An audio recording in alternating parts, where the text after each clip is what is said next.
I'm Bill McWilliam, president of Cascadero Copper, CCD on the TSX Venture Exchange. Cesium is one of the world's rarest metals with a growing industrial demand. Drilling is underway on our Tehran property in Argentina to prove up a cesium resource. Cascadero's patent-pending leach process has the potential to make Cascadero the lowest cost supplier of cesium in the world. Visit our website, cascadero.com, or phone us at 604-924-5504.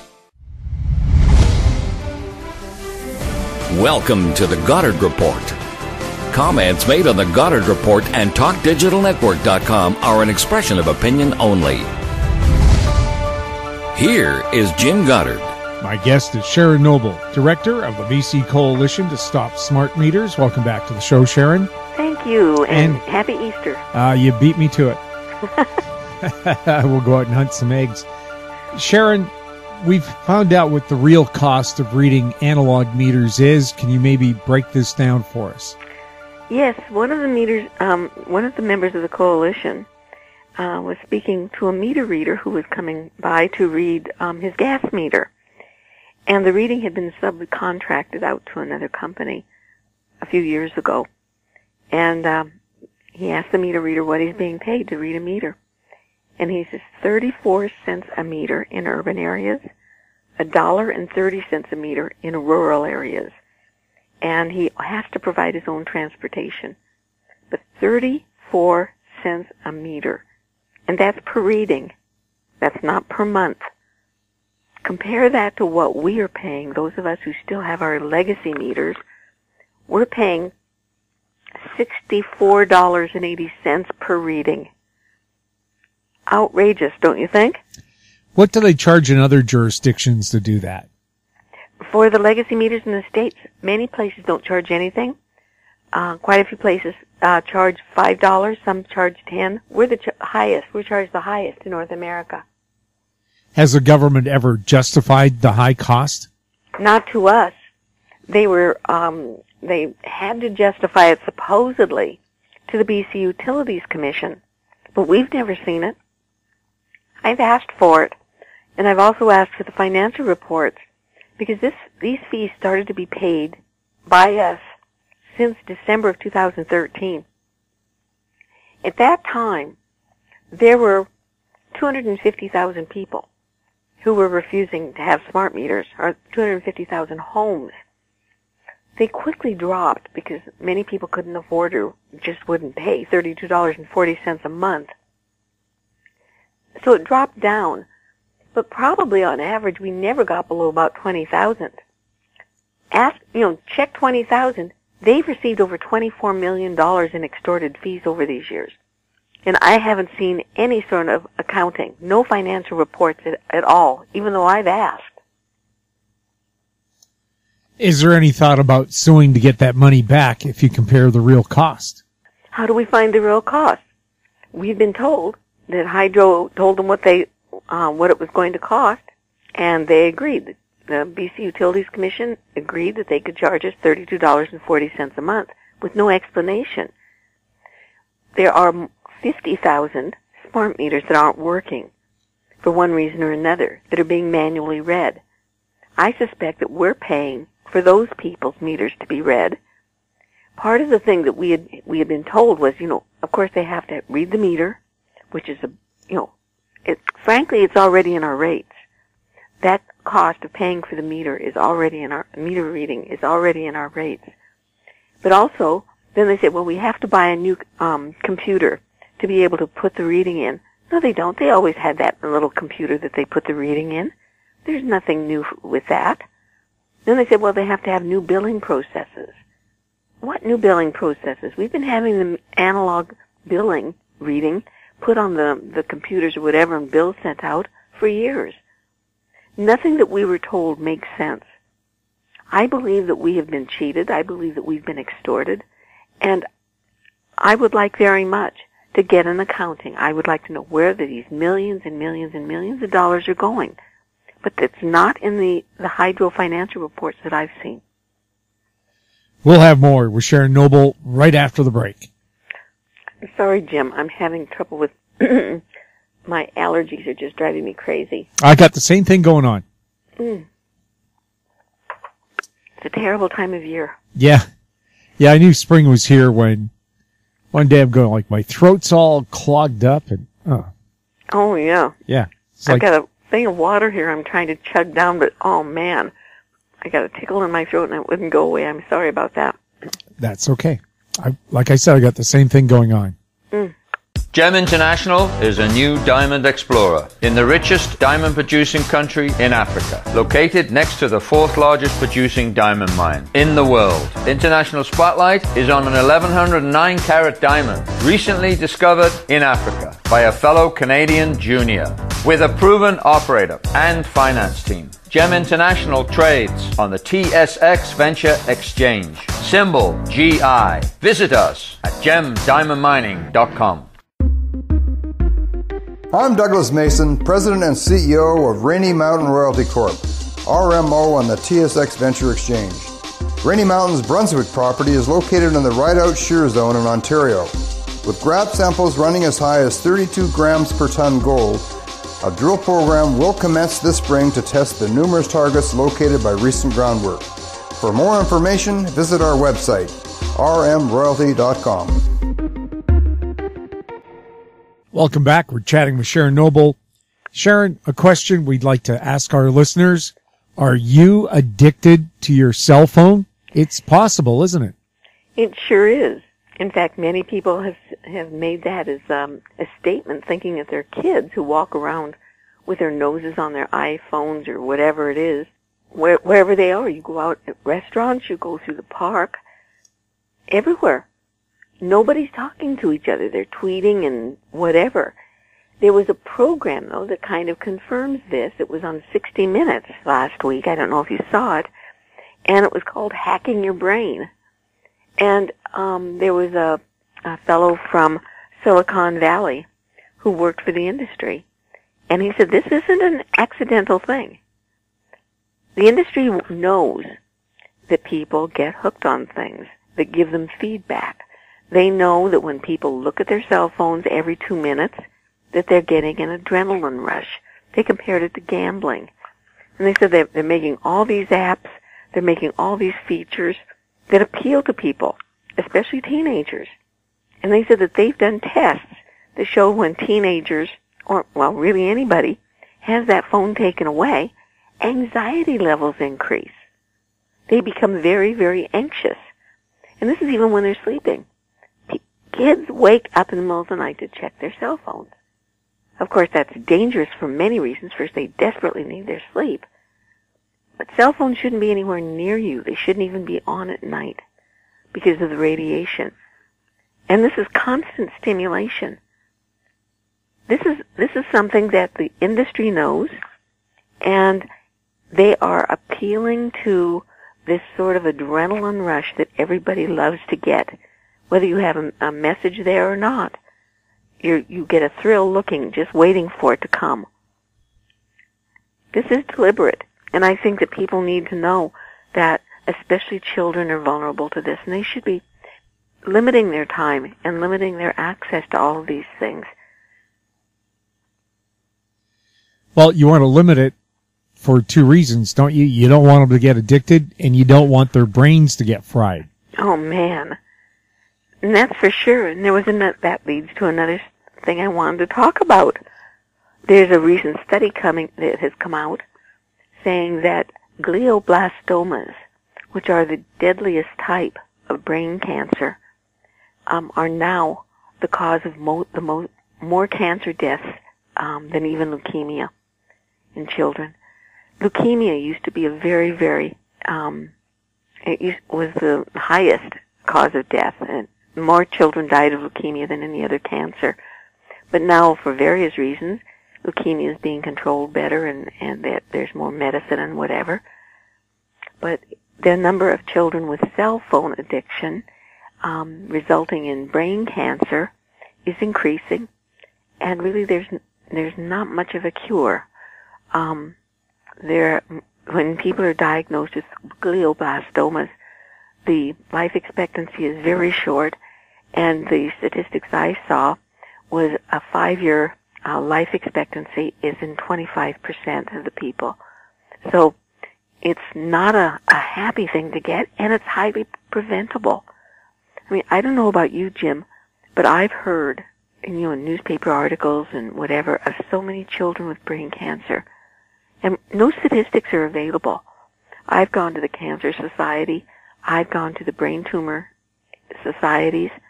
Several people in the U.S. are trying to find information from their brain tumor societies to find out how many children had brain cancer, had glioblastomas, say 15 or 20 years ago, compared to now. And so far we haven't been able to get those statistics.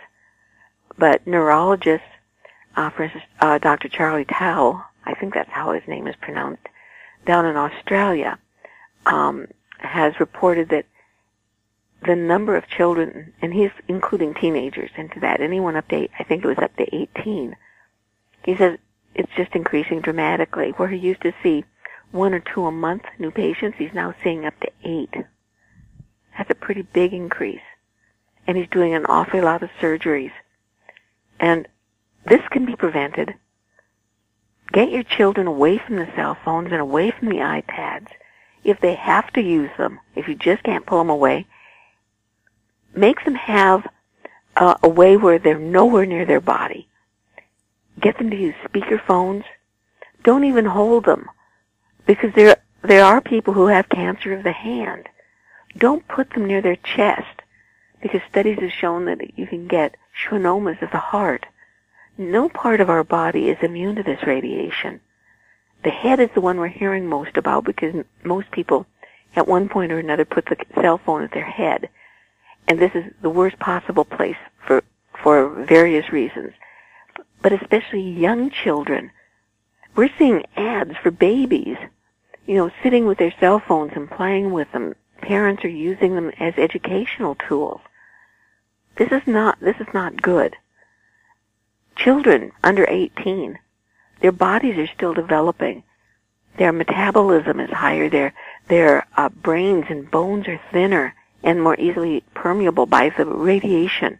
We have to keep these things away from our children. And the information is out there. The studies are available.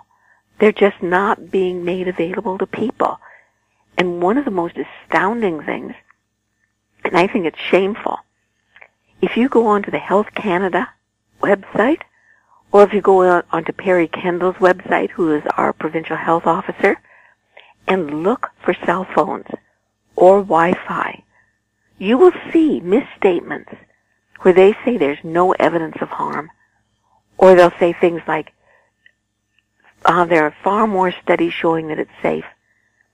The studies that say there's no harm are by and large industry funded. And Health Canada and Perry Kendall are not telling people that.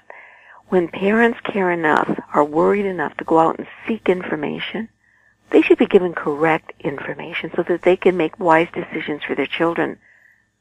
Perry Kendall's not doing that. And neither is Health Canada. And the information is there. People have to be responsible. They have to dig.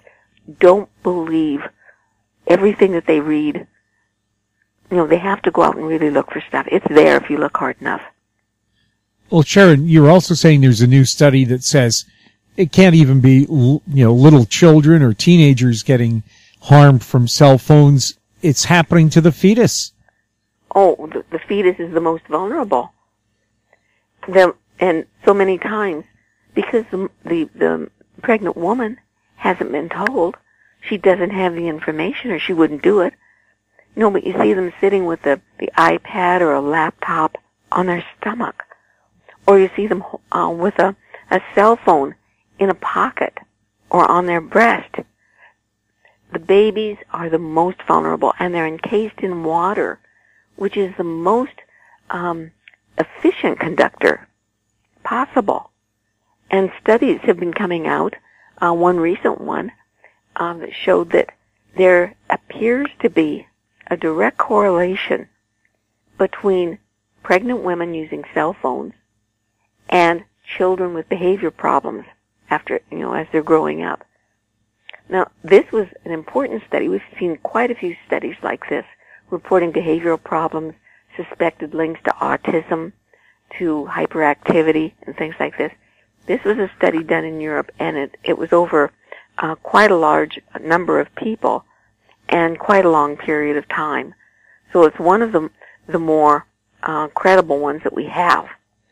And the evidence is coming in strong that this can cause serious problems, learning problems, behavior problems in children. And then to compound it, after the child is born, they're being exposed to the wireless baby monitors that are on their beds because parents aren't being told that this is not good. They're being given wireless toys. Even as they lay in their crib, they're being given wireless toys to entertain them.